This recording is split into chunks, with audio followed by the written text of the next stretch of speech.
Welcome to another Monday with Mama. You caught me going over my scripture verse here. I'm in Ephesians 4, verse 2, where it says, "Be completely humble and gentle. Be patient, bearing with one another in love." And I was thinking about ways that I could be humble. There's a lot of times I just have to get off my high horse because I don't know everything. Sometimes I'm wrong. Everyone is wrong from time to time.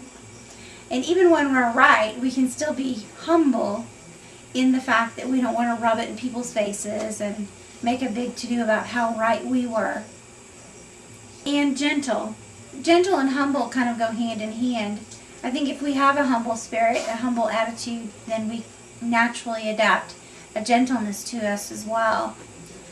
A gentleness with our answers when we answer someone. A gentleness in our other responses to things that happen to us, like at the four-way stop when someone doesn't stop and they should.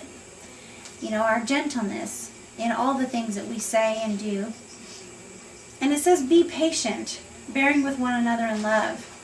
Well, be patient is kind of set off by itself with the comma afterwards, so that kind of tells me that it's its own word, but we have to be patient in life. We can't always have what we want all the time. And we certainly can't be mad at God when we don't get exactly what we want, even sometimes when our prayers aren't answered. So we have to be patient. We have to be patient for the person in front of us to go in the line at the checkout stand. We have to be patient in all the ways that we encounter other people. And why would that be so important to God? And I think it's because He's like that. And we want Him to live in us, so we want to adopt those same qualities.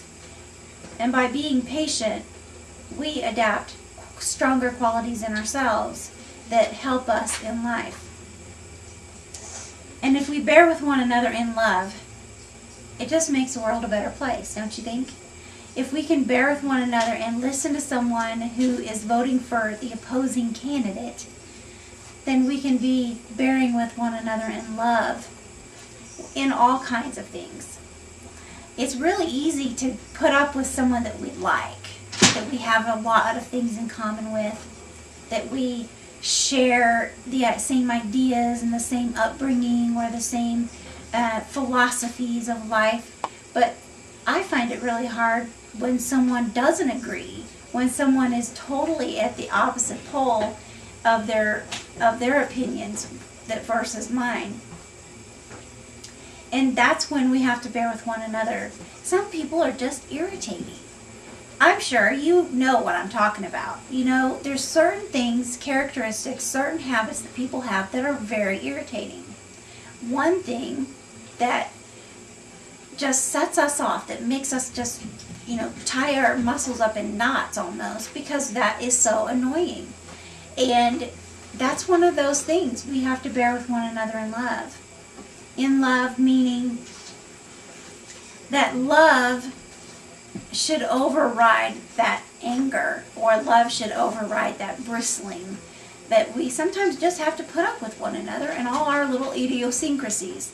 So, if we turn that mirror on ourselves, if we take a hard look at ourselves, then we will see that we're not perfect either. And we'll see maybe some idiosyncrasies in ourselves and be able to laugh at ourselves. But the great thing about that is that when you bear with one another in love, that is returned to you. Not in the same person, but it's always returned to you. If you think of all the things that you have to put up with someone else, then you can also realize that there's a lot of things that other people put up with you. Well, I hope you join me for another Monday with Mama. And until then, bear with one another in love.